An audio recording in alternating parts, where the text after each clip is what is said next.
আসসালামু আলাইকুম everyone. So আমি আজকে আপনাদের দেখাবো কিভাবে আপনার খুব সহজেই বাসায় পড়ে থাকা পুরনো ল্যাপটপের যে ব্যাটারি সেল আছে সেটা দিয়ে আপনি খুব ইজিলি রাউটার বা অনুর জন্য হচ্ছে আপনি ইউপিএস বানাতে পারবেন। যেহেতু সামনে গরমের সময় আসছে, সো এটা খুবই হেল্পফুল একটা প্রজেক্ট হবে। আপনারা যদি স্কুল কলেজ বা ভার্সিটির প্রজেক্টে আসলে এটা সাবমিট করতে চান, you can go for it. Okay, so আমরা হচ্ছে শুরু করবো। সো ফার্স্টে আমাদের দরকার হবে অ্যাটলিস্ট 3টা ব্যাটারি সেল। ব্যাটারি সেলগুলো হচ্ছে 18650। আপনি চাইলে ল্যাপটপের পুরোনো ব্যাটারি থেকেও সেটা সংগ্রহ করতে পারেন। Also at the same time আপনি হচ্ছে এগুলো বাজারে কিনতেও পাওয়া যায়। তো এগুলো প্রায় 40-50 টাকা থেকে শুরু হয় এবং 1-150 টাকা পর্যন্ত আছে। এটা হচ্ছে কোয়ালিটির উপর ভিত্তি করে। যেহেতু আমাদের উদ্দেশ্য হচ্ছে একদম সস্তায় আসলে কীভাবে হচ্ছে জিনিসটা বানানো পসিবল। পাওয়ার ব্যাংক, ইউপিএস বা এই টাইপের কিছু যদি কিনতে যান, কমপক্ষে হলেও 1500 থেকে 1600 টাকার মতো পড়বে। বাট আমাদের উদ্দেশ্য থাকবে হচ্ছে কীভাবে একদম সস্তা আসলে জিনিসটা আমরা করতে পারবো বাসায়। Okay, so let's get started. So আমাদেরকে হচ্ছে আগে ফার্স্টে ব্যাটারি সেলগুলো হচ্ছে প্রেপ করতে হবে। বাসা বাড়িতে যে রাউটারগুলো আছে সেগুলো মোস্টলি 12 ভোল্ট বা 9 ভোল্টের উপর বেস করে। কিছু কিছু রাউটার থাকে যেগুলো 5 ভোল্টেও চলে, বাট আমাদের টার্গেট হচ্ছে যে সর্বোচ্চটা দিয়ে যাতে আমরা হচ্ছে বানাতে পারি। দিস ওয়ে আমাদের হচ্ছে 9 ভোল্ট এবং 5 ভোল্ট দুটাই হচ্ছে কভার হয়ে যাবে। সো এই পর্যায়ে আমাদের হচ্ছে ব্যাটারি সেলগুলোকে আসলে প্রিপারেশন করে নিতে হবে, যাতে এগুলো হচ্ছে আমাদের টোটাল 12 ভোল্ট বা তার আশেপাশে একটা ভোল্টেজ প্রোভাইড করতে পারে। সো এটার জন্য আমাদের হচ্ছে এগুলোকে সিরিজে কানেক্ট করতে হবে। যেহেতু প্রত্যেকটা ব্যাটারি হচ্ছে আমাদের 4 ভোল্টের, সো 4+4+4 অর্থাৎ হচ্ছে আমাদের টোটাল 12 ভোল্ট যাতে এখানে আসতে পারে, অর্থাৎ আমরা সিরিজে কানেক্ট করতে পারলে আমাদের এখানে আসলে 12 ভোল্টের কাছাকাছি পাবো। এই পর্যায়ে আমাদের হচ্ছে আরেকটা সার্কিটের দরকার পড়বে। এটা আসলে অপশনাল, তবে আপনারা চাইলে ইউজ করতে পারেন, বাট আমি সাজেস্ট করবো এটা ইউজ করার জন্য। এটা হচ্ছে আসলে ব্যাটারিকে চার্জ করার জন্য ইউজ করা হয়। এটার নাম হচ্ছে বিএমএস সার্কিট বা ব্যাটারি ম্যানেজমেন্ট সিস্টেম। এটা বাজারে হচ্ছে খুব ইজিলি আপনি কিনতে পারবেন, দারাজেও কিনতে পারবেন। সো এটা হচ্ছে আমাদের চার্জিং প্লাস হচ্ছে আমাদের যে ব্যাটারিটা আছে সেটার হচ্ছে লাইফটাকে হচ্ছে আসলে এক্সপ্যান্ড করা, প্লাস হচ্ছে ওটা কনজিউম করে রাখার জন্য হচ্ছে এটা ইউজ করা হয়। এই পর্যায়ে আমরা দেখব আসলে ডায়াগ্রামটির থ্রুতে আমরা কিভাবে বিএমএস এর সাথে ব্যাটারি পেকগুলোর কানেকশন করতে পারি।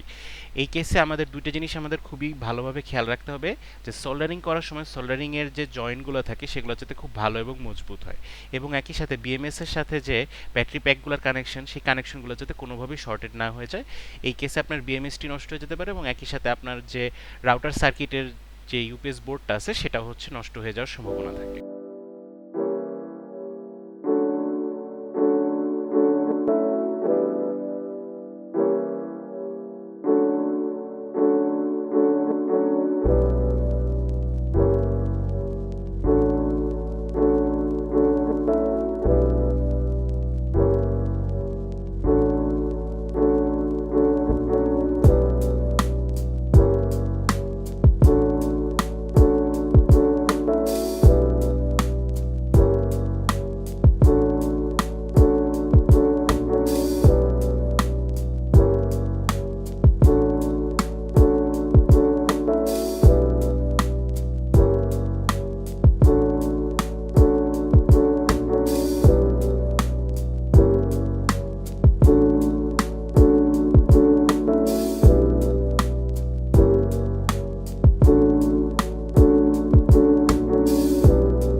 ওকে,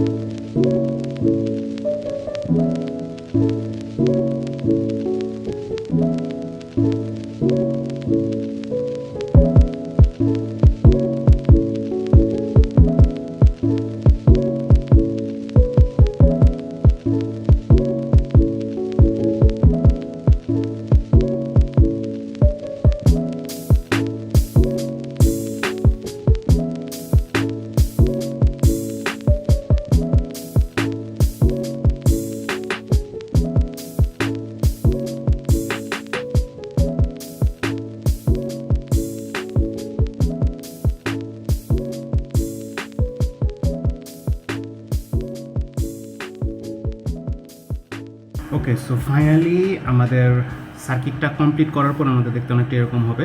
এটা হচ্ছে আমাদের বিএমএস বোর্ড, নিচে হচ্ছে battery pack, and lastly finally নিচে হচ্ছে আমাদের ইউপিএসের রাউটার সার্কিট। ওকে, সো এখন এটা হচ্ছে আমরা টেস্ট করে দেখি যে আসলে এটা ঠিকঠাক মতো কাজ করতেছে নাকি না।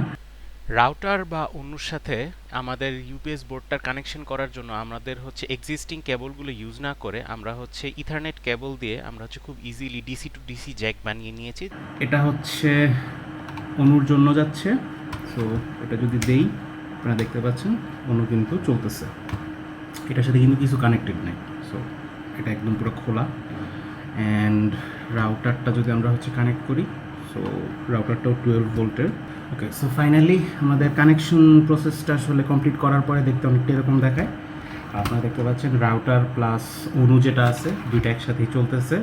অ্যান্ড টোটাল জিনিসটা বিল্ড করতে আসলে কী পরিমাণ খরচ বা কী আসলে বিষয় পড়তে পারে, সো ব্রেকডাউন যদি আমি করি, কয়েকটা জিনিস হচ্ছে আমার যেমন এক্সিস্টিং থাকা লাগে, এটা থাকলে আসলে সুবিধা আপনার জন্য। যেমন একটা হচ্ছে মাল্টিমিটারটা আসলে থাকলে পরে আপনি আসলে কোনো প্রকার যদি ডায়াগনোস করা লাগে বা হচ্ছে বাক টেস্ট করা লাগে ভোল্টেজ সব ঠিকঠাক আসছে কি না, সেটার জন্য হচ্ছে মাল্টিমিটারটা খুব হেল্পফুল। সো মাল্টিমিটারের প্রাইসটা আসলে আমি ইনক্লুড এক্সক্লুড দুটোই করতে পারি, বাট যেহেতু এটা শুধুমাত্র সার্কিটের উপরে ভিডিওটা, তো আমি হচ্ছে শুধু সার্কিটের কস্টটা হচ্ছে অ্যাড করতেছি, মাল্টিমিটারের কস্টটা হচ্ছে আলাদা থাকতেছে। যে সকল ডিভাইস টেস্টিংয়ের জন্য ইউজ করা হয়েছে সেগুলো আপাতত এক্সক্লুডেড রাখতেছি। সো 3S BMS যেটা তিনটা ব্যাটারিকে আসলে ব্যাটারি ম্যানেজমেন্ট সিস্টেম, এটা পড়েছে হচ্ছে আমার 60 টাকা। আর ল্যাপটপের যে পুরনো ব্যাটারি সেটা তো আসলে পুরনো ল্যাপটপের থেকে আসলে আমি সোর্স করেছি, সো ওইটা আসলে কাউন্ট আসলে না করলেও চলে। বাট তারপর আপনি মানে আপনার যদি ল্যাপটপের ব্যাটারি যদি না থাকে, আপনি যদি একদম নতুন করে করতে চান জিনিসটা, তো এই টাইপের এক একটা সেল, এখানে যেহেতু আমার 3টা সেল ইউজ করা হয়েছে, আমার প্রত্যেকটা সেল হচ্ছে অ্যারাউন্ড 50-55-60 টাকা থেকে পড়বে। ওটা থেকে আপনি মোটামুটি কোয়ালিটির একটা ভালো ইউপিএস বানাতে পারবেন।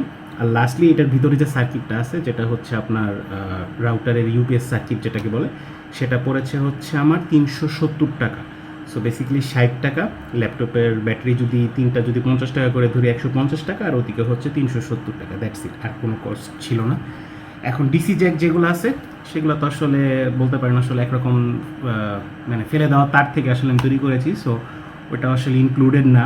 বাট স্টিল আপনি যদি অ্যাড করতে চান 10-15-20 টাকা আসলে অ্যাড করতে পারেন, বা ডিসি জ্যাক আসলে বাজারে কিনতে এইভাবেই পাওয়া যায়, সো ওইটা আপনি ইউজ করতে পারেন। অ্যান্ড ফাইনালি এটার যে বক্সটা আছে, এই বক্সটা হচ্ছে মানে বক্সটা থাকলে যেমন জিনিসটাকে একটু সুন্দরভাবে আর কি অর্গানাইজড রাখা যায়, সেই পেয়ে আসে। সো এই বক্সটা পড়েছে হচ্ছে আমার 100 টাকা। সো এটা আপনি 80 থেকে 100 টাকার মধ্যে পেয়ে যাবেন। এই সেম যে কম্পোনেন্টসগুলো আছে সেগুলো কেনার লিঙ্ক আমি হচ্ছে দারাজের থেকে আমি হচ্ছে নিয়ে দিয়ে দিব। সো আপনারা চাইলে অনলাইনে অর্ডার করতে পারেন। বাট যদি আপনি হচ্ছে ঢাকার ভিতরে থাকেন এবং পুরান ঢাকার আশেপাশে থাকেন, তাহলে সেই ক্ষেত্রে আমি সাজেস্ট করবো যে পাটুয়াটুলি বা নবাবপুর থেকে এই আইটেমগুলো কিনে নিতে। এতে করে আপনার অনেক কষ্ট অনেক কমে যাবে, প্লাস আপনি হচ্ছে দেখে শুনে বুঝে নিতে পারবেন যে আসলে কোনটার কোয়ালিটি কীরকম। সো এই ছিল আজকের ভিডিও। আর এটার থ্রুতে হচ্ছে আপনারা জানতে পারলেন আসলে কীভাবে ঘরের একরকম ফেলে দেওয়া নষ্ট জিনিস থেকে আমরা খুব ইজিলি ইউপিএস সার্কিট বানাতে পারি। আপাতত এই ভিডিওতে এটুকুই ছিল। অ্যান্ড রাউটার ইউপিএস সার্কিটের জন্য thank you very much, thanks for watching.